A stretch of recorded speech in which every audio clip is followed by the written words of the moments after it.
जब tax cut मिलेगा, जेब में पैसा बचेगा, तो लोग स्पेंड करेंगे, स्पेंडिंग क्षमता बढ़ेगी, तो फिर बाजार में पैसा आएगा और उससे अर्थव्यवस्था बेटर। यही तो आप कल तक मांग कर रहे थे ना। अब जब वो हो गया है तो आप कह रहे हैं कि कुछ नहीं हुआ। देखिए, आपने कहा कि अर्थव्यवस्था का बूस्टर डोज है, मतलब सरकार ने ये मान लिया कि महंगाई, इनइक्वालिटी और बेरोजगारी की महामारी देश में है, लेकिन उसका बूस्टर डोज ये कतई नहीं है। इस अमृत काल में अमृत धन्ना सेठों ने पिया और देश की जनता को विषपान कराने के लिए मजबूर किया। मैं सुबह से सुन रहा हूं, एक झूठ पर जरूर ताला लगना चाहिए आज। ये जो 2 लाख करोड़ रुपए कह रहे हैं कि मुफ्त की अनाज योजना 1 साल के लिए जो पहले से प्रारंभ थी वो जारी रहेगी, नहीं साहब, वो स्कीम सरकार ने बंद कर दी है। जो 5 किलो प्रति व्यक्ति राशन देते थे वो एडिशनल बंद कर दिया है। ये जो पहले से 2013 का फूड सिक्योरिटी एक्ट है जिसमें प्रोवाइड किया जा रहा था, सिर्फ वो 2 और 3 रुपए किलो का अनाज इन्होंने मुफ्त किया है, उसका एक्स्ट्रा बर्डन लगभग 6000 करोड़ रुपए आएगा, 2 लाख करोड़ रुपए नहीं आएगा। किसानों की दुर्दशा पर जरूर बात होनी चाहिए। संक्षेप में बिल्कुल मैं बताता हूं। खुद पार्लियामेंट्री स्टैंडिंग कमेटी कह रही कि आय 2 गुना करने का जो लक्ष्य है वो साफ झूठा प्रतीत होता है। क्यों झूठा प्रतीत होता है? क्योंकि प्रधानमंत्री आय संरक्षण अभियान, ये कमेटी कह रहे कि जो बजटरी प्रोविजन 500 करोड़ रुपए का था उसका खर्च आपने नील किया है। ये पार्लियामेंट्री स्टैंडिंग कमेटी कह रही कि 67,000 करोड़ एग्रीकल्चर मिनिस्ट्री के आपने सरेंडर कर दिए। 2 करोड़ किसानों को जो प्रधानमंत्री सहायता देते हैं किसान की 6,000 रुपए प्रति वर्ष, वो बंद कर दी क्योंकि इनके पास पैसा नहीं है। 4 लाख करोड़ रुपए डिफेंस के बजट का कहते हैं, हर मंत्रालय में यह हाल है। हाँ। इन्होंने डिफेंस का जो capital expenditure, army, navy, air force का कम से कम 70% कम खर्च किया है जो अलोकेट किया था। मतलब आप कह रहे हैं कि इस बार भी जो डिफेंस में 16% बढ़ाया है, खर्च ही उतना नहीं करते हैं, तो फिर ये बड़ा 70% आप काट दोगे तो क्या अलोकेशन से कोई काम नहीं होगा। मनरेगा में 60,000 करोड़ रुपए जो 90,000 करोड़ से कम कर दिया। पीएम आवास का भी झूठ बोला जा रहा है। रिवाइज एस्टीमेट 77,000 करोड़ था जिसको बढ़ाकर इन्होंने 79,000 करोड़ किया। प्रधानमंत्री जी से अपील करता हूं, 1,20,000 1,30,000 में कोई घर नहीं बनता। प्रधानमंत्री जी, इसको आपको बढ़ाना चाहिए था। आपने पीएम स्वास्थ्य योजना में 70% कट कर दिया है। आपने जो यूरिया की और न्यूट्रिएंट बेस्ड सब्सिडी थी उसको कम कर दिया है। हाँ। पीएम सिंचाई में 12,000 करोड़ से 10,000 करोड़। ठीक है अभय जी, ठीक है। अनुराग जी, मैं तो सरकार से यही कहूंगा कि आपने कहा कि हमने मध्य वर्ग के लिए 5 लाख से 7 लाख कर दिया। कमाल है। आप 5 लाख में भी अगर आप एटीसी ऐड करते हो, एनपीएस ऐड करते, तब भी 7 लाख के करीब हो गया। उनके लिए मध्य वर्ग की तो आपको कोई चिंता नहीं है, लेकिन जो सुपर रिच हैं उनके लिए आपने 37% से घटा के 25% कर दिया, मतलब 12% की आपने उनको फायदा दे दिया। मध्य वर्ग को आप नहीं दे सकते थे क्या? आप 7 लाख की बात करते हैं, 7 लाख तक तो उनको वैसे भी पहले रिबेट मिलती थी। आपने रिबेट के आप चाहते हो कि जो पुराना ऑप्ट कर ले या नया ऑप्ट कर ले, बात तो वही है, 7 लाख पे ही आ गई। दूसरी बात, जहां तक आप किसान 1 साल तक धरने पे बैठा रहा, आपकी उसकी एमएसपी के बारे में आपने कोई चर्चा नहीं की।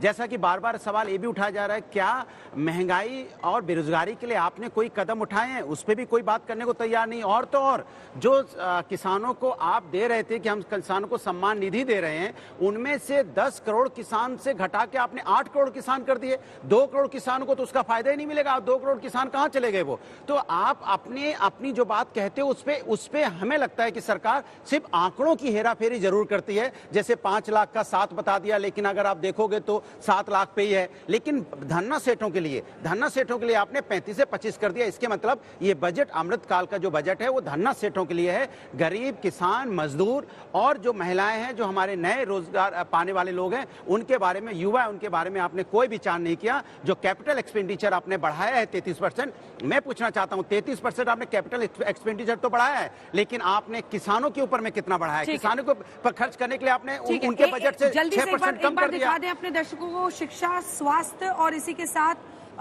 रेलवे के क्षेत्र में क्या क्या किया गया है सरकार की तरफ से, उसके बाद आप अपनी टिप्पणी कीजिएगा। सबसे पहले हम दिखा देते हैं अपने दर्शकों को शिक्षा के क्षेत्र में सरकार ने कौन से बड़े बड़े काम किए हैं। बच्चों और युवाओं के लिए नेशनल डिजिटल लाइब्रेरी, जिसको लेकर शशि थरूर साहब जैसे निकले तो उनका पहला कमेंट यही था कि डिजिटल लाइब्रेरी सरकार खोल रही है, अच्छी बात है।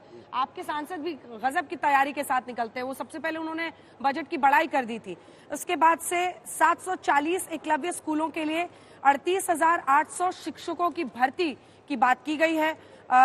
मेडिकल की पढ़ाई के लिए बहु विषयक सहायक सामग्री की बात है। एनजीओस के साथ मिलकर साक्षरता की बात की जा रही है। 740 ये देखिए, मेडिकल की पढ़ाई के लिए बहु विषयक सहायक, इसी के साथ एनजीओस के साथ मिलकर साक्षरता पर काम। ये भी कहा गया है कि साक्षरता को कैसे हम अभी भी इस देश में बहुत बड़ी आबादी है जो साक्षर नहीं है। 23-24 में आदिवासियों के लिए विशेष स्कूल की बात शिक्षा के क्षेत्र में की गई है। तो ये बड़ी बातें हैं जो हमने आपको बता दी है। आदिवासियों के लिए जो स्कूल है वो 15,000 करोड़ का बजट उसके लिए अलग से रखा गया है, 15,000 करोड़ का। रेलवे के लिए क्या क्या किया गया है वो जल्दी से आपको मोटी मोटी बातें बता देते हैं। रेलवे में देखिए, रेलवे के लिए 2.4 लाख करोड़ का बजट, अब रेलवे के बारे में आपको बता रहे हैं हम, उसके लिए लगभग 2.5 लाख करोड़ का बजट रखा गया है। रेलवे में निजी क्षेत्रों की भागीदारी रहेगी, ये भी कहा गया है। इसी के साथ नए रेलवे ट्रैक्स, रेलवे की नई योजनाओं के लिए 75,000 करोड़ रुपए का आवंटन किया गया है।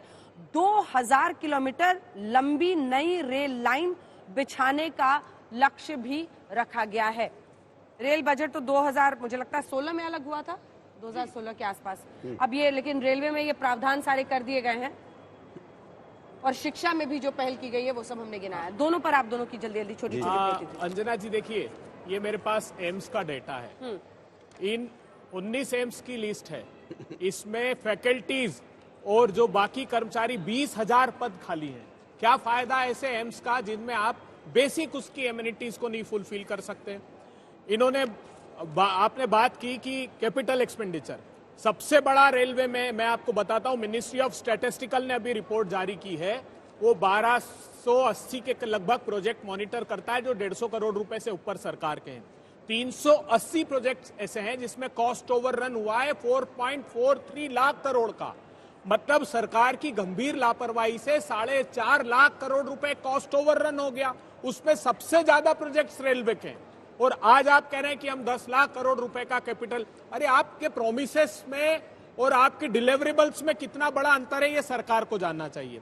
धोखा किसान को देते हैं। आपने वादा किया था, हमको उम्मीद थी कि इस बार शायद वो ये घोषणा कर दे कि हम एमएसपी का कोई कानून ला रहे हैं और बजट में प्रोविजन कर देंगे। क्या खरीद कर रही सरकार ने खुद पार्लियामेंट में बताया। सरकार ने बताया कि आप मसूर 0.002% खरीदते हैं, प्रोक्योर करते हैं, तुअर 0.26%, उड़द 0.05%, ग्राउंडनट 2.80%। तो आप 22 फसलों पर एमएसपी तो डिक्लेयर करते हैं लेकिन उनको बाजार के भरोसे छोड़ देते हैं। और क्या खेल चल रहा है इसमें, यह भी धन्ना सेठों के हवाले इन्होंने